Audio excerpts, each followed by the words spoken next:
Você falou da exploração política disso. Os bolsonaristas já estão fazendo um escarcéu em cima dos vídeos da amiga da Juliana, que acusa o governo brasileiro de negligência, de ser incompetente, etc. e tal.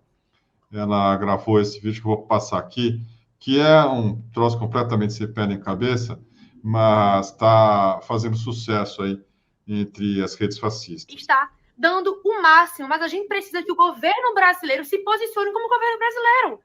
Eu não estou para falar do governo da Indonésia aqui, inclusive nem posso falar porque eu estou morando aqui. Eu estou aqui para falar com o governo brasileiro, eu estou aqui para falar com o governo que eu votei.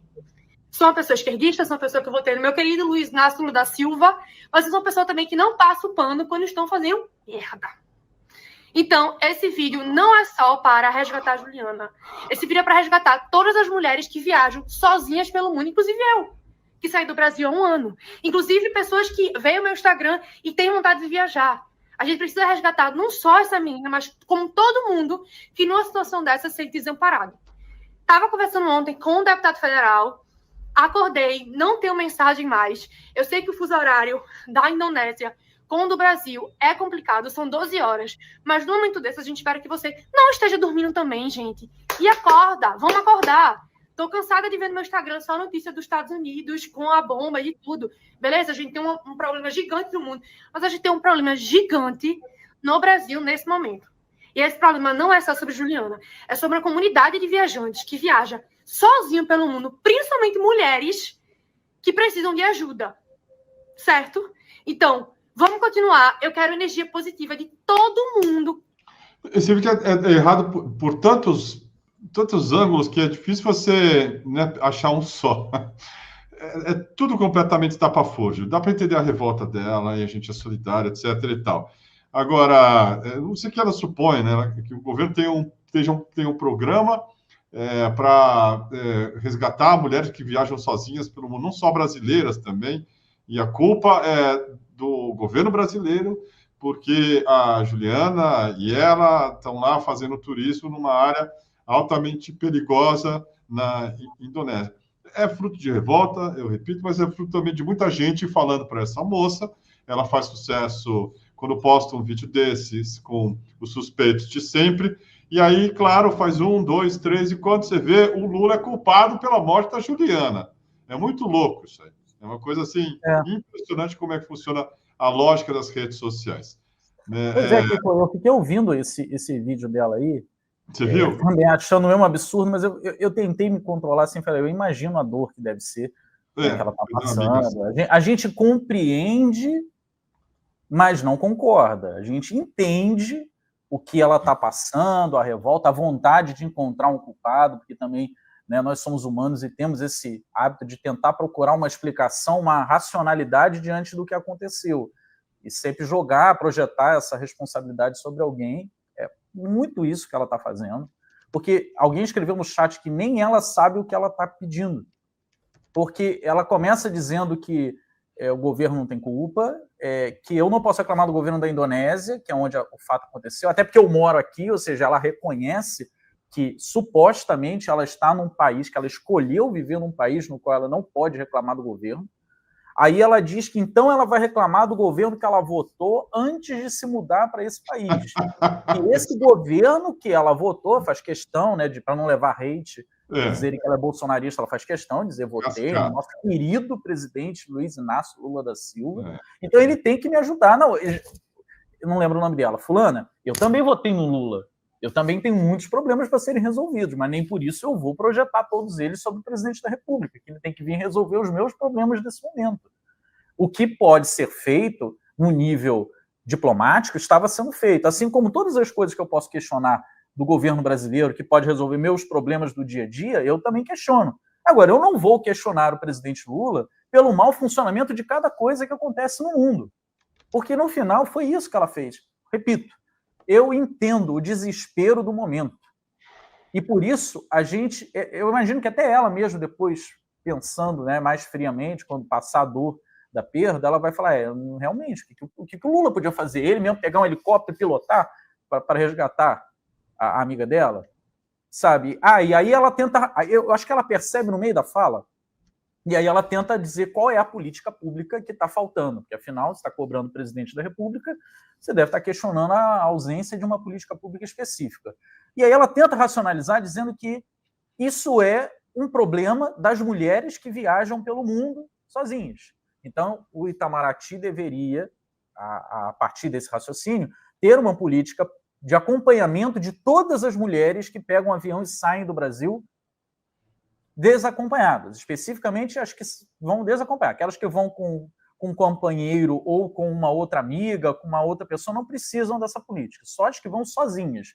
E não os homens e as mulheres, apenas as mulheres. Talvez ela também chegasse a uma especificidade maior, dizendo apenas as mulheres que vão para os países XYZ, que são países reconhecidos por não respeitarem os direitos das mulheres. Eu queria informar ela que esse tipo de programa já existe. O Itamaraty já faz o acompanhamento de todos os cidadãos brasileiros, não apenas das mulheres, mas principalmente, né, nos países em que os direitos das mulheres não são os mesmos que existem no Brasil. Os consulados e embaixadas brasileiras entregam orientações na entrada do país, mantêm cadastro ativo de todos os brasileiros e dos grupos vulneráveis, né? Nesse caso seriam as mulheres, quando elas entram naquele país. É preciso que você se comunique, não é obrigado, mas você é orientado a se comunicar com a embaixada, com o corpo diplomático, informando se você está bem, quanto tempo você vai ficar, para caso você supere esse prazo, o corpo diplomático ter um alerta de que, ó, fulano deu entrada no dia tal, ia ficar 15 dias, já passou 20, e não se comunicou e nem embarcou. Vamos ver se está tudo bem, vamos entrar em contato. Isso já existe, chama-se diplomacia profissional. O Brasil faz isso muito bem. Eu tenho várias críticas às linhas ideológicas e até um exagero de republicanismo da nossa diplomacia, da nossa tradição diplomática. Mas não dá para dizer que ela não é extremamente profissional. E ela cumpre, assim, talvez seja a mais bem preparada do mundo, reconhecida pelos outros corpos diplomáticos. Ela acompanha, caso a caso, pessoa a pessoa, que sai do Brasil e entra num país em que pode haver algum risco para algum grupo vulnerável brasileiro que está entrando lá. Eu tenho certeza que na Indonésia, ela, a amiga dela e todos os demais brasileiros que estavam ali, estavam registradas junto ao corpo diplomático brasileiro na Indonésia, que estavam na Indonésia. E qualquer problema que elas viessem a ter, que fosse de outra monta, não fosse um acidente, fossem perseguidas, presas, sequestradas, enfim, qualquer outro tipo de problema, até mesmo, né, sequestradas, entre aspas, pelas autoridades, sobre alguma acusação, elas teriam a defesa, como nós cansamos de ver. Todos os casos que aparecem na imprensa no Brasil, de brasileiros presos, até aqueles que entraram cometendo crimes, segundo a ótica do país em que entram, defendidos até o último minuto com todos os esforços e recursos pelo governo brasileiro. Até mesmo durante a gestão Jair Bolsonaro. Porque esse é um elemento bom da nossa diplomacia. Ela tem um caráter permanente na sua atuação. Mesmo quando tem um maluco como chanceler, como foi no período do Bolsonaro. Havia uma resistência desse corpo diplomático profissional e permanente. Essa é uma vantagem da nossa diplomacia, que não está isenta de problemas, mas, né, tem essas vantagens. Então, assim, a gente compreende o momento, a tristeza e a revolta, mas não dá para transformar... Aparentemente, o deputado federal que estava conversando com ela era o Henrique Vieira, né, que é um deputado federal do PSOL, do Rio de Janeiro, com a base específica em Niterói, que é a cidade natal, né, desse pessoal todo aí, da Juliana e das amigas dela.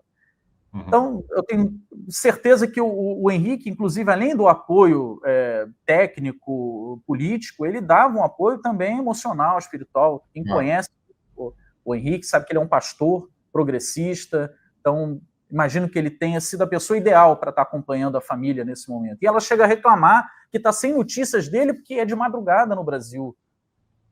Sabe, é a mesma exigência de que o presidente Lula pare de falar da guerra que pode se tornar a terceira guerra mundial nuclear entre Estados Unidos, Irã e Israel, porque tem uma brasileira. Aí ela tenta dizer que não é uma, são muitas. Ok, tem que ter política pública para isso. E tem. E já tem. Agora, nada disso vai impedir que esses tipos de fatalidades, né, aconteçam. Não é culpa do Lula, não é culpa do Henrique Vieira, não é culpa do Trump, não é culpa de nenhuma conjuntura outra que não a decisão dela, dos amigos dela, de viverem a vida deles com aventura. E existe esse risco. Não tem como fugir. Perfeito. Ela gravou outro vídeo que eu vou compartilhar com vocês aqui, do mesmo teor, mas, como eu disse, triste a exploração política que está sendo feita em cima dessa tragédia. O governo da Indonésia falou para o governo brasileiro que as buscas tinham parado. Certo, as buscas pararam. O governo brasileiro, querido, avisou para a família que não tinha busca, que as buscas tinham parado.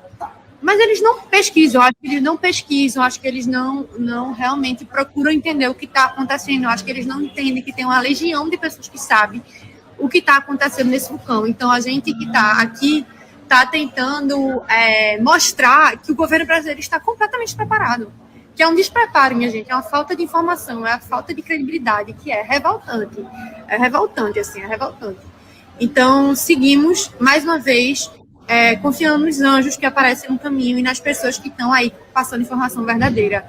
As buscas continuam. Juliana, se Deus quiser, vai ser resgatada. Muita energia positiva, vamos embora. Obrigada a todo mundo, todos os brasileiros, vocês são foda.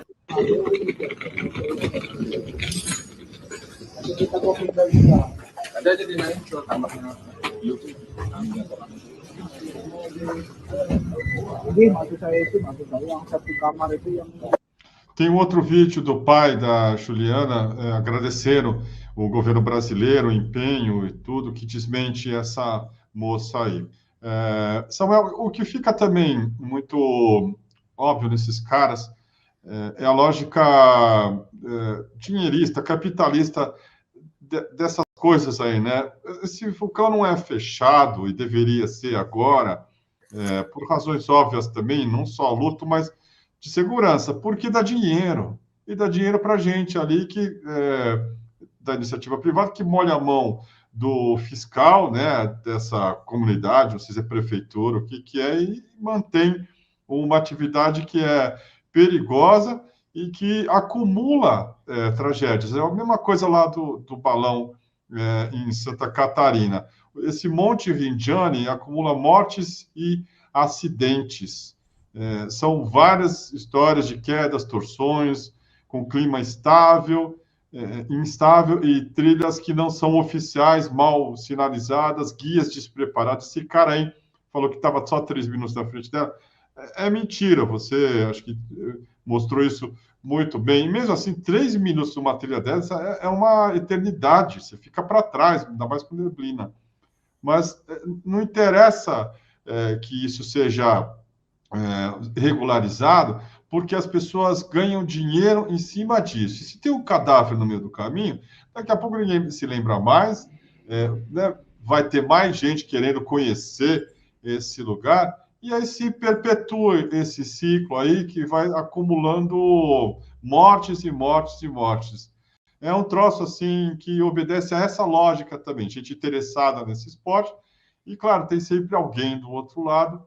Se você pagar bem, você vai lá e tem uma morte dessas aí do jeito que você sonhou.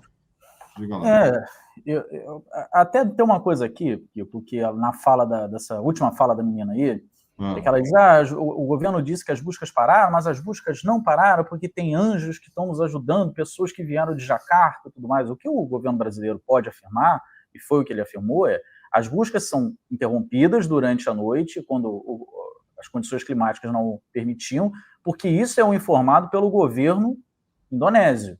Não vai o embaixador brasileiro, um secretário do consulado, não vai lá tentar resgatar pessoalmente. Ele vai entrar em contato com as autoridades e fazer pressão política em cima das autoridades para que elas não interrompam, que elas tentem todos os esforços possíveis. Mas até aqui no Brasil, eu moro no Rio de Janeiro, quantas pessoas já não morreram fazendo turismo de aventura, trilha, aqui na Floresta da Tijuca, na Pedra da Gávea, caem durante escaladas ou ficam presas naquele paredão há pouco mais de 2 anos. Uma pessoa morreu também, foi tentado resgatar e as condições climáticas permitiam, havia visibilidade, não tinha neblina, mas era um paredão rochoso. Como é que você ia encontrar um helicóptero ali sem a hélice bater no paredão? Não tinha como chegar na pessoa, só via rapel. Alguns casos salvam, outros casos não salvam, isso é normal. E o que dita a capacidade de resgate não é a política, é a técnica, a lei da gravidade, sabe? O que você pode ou não pode fazer ali. O que o governo brasileiro informou, aquilo era uma madrugada, quando ela gravava aquele vídeo, eu estava vendo o contexto, o governo brasileiro informou, neste momento as buscas estão suspensas, serão retomadas ao amanhecer. É isso que nós temos de informação do governo indonésio, que está também nos passando informações da equipe de busca no local. Não é... O governo indonésio também não ia lá pessoalmente, sabe, um governador da província, nada disso, tentar resgatar. São as forças treinadas para isso, técnicas para isso, que dizem, esse horário não posso tentar buscar, que senão vai morrer mais gente tentando salvá-la. Não dá, não vai ter efetividade. Aí não adianta virem anjos, não sei de onde, amigo rico que vem e freta avião para chegar. Isso... alguém disse aqui que ela pode ser uma bolsonarista, que meteu essa de votei no Lula para endossar. Pode ser, pode não ser. A gente tem que compreender que ela estava num momento de muita tensão. Mas, de fato, esse vídeo dela dá aso e foi um instrumento que a extrema-direita passou a usar nas últimas horas para culpar o governo Lula, e seria absurdo se o presidente também fosse o Bolsonaro, a gente tentar culpar o Bolsonaro, ou seja lá, qual foi o presidente do Brasil, porque um cidadão brasileiro caiu num desfiladeiro na Indonésia e ficou durante 4 dias tentando ser resgatado, ninguém abandonou ela lá. Quem abandonou ela, e você falou, que aí entra na tua pergunta, foi o guia. Porque se as condições climáticas não permitem que eu enxergue 10 metros à frente, não existe isso de combinar, eu vou na frente, depois você me alcança, tá? A responsabilidade é do guia, de ter todos aqueles que estão sob sua responsabilidade sob as suas vistas, garantindo que eles estejam bem. Se fosse no Brasil esse acidente, esse guia seria criminalmente responsabilizado. Não sei como que é a legislação na Indonésia. Talvez seja semelhante, mas ele tem que ser criminalmente responsabilizado.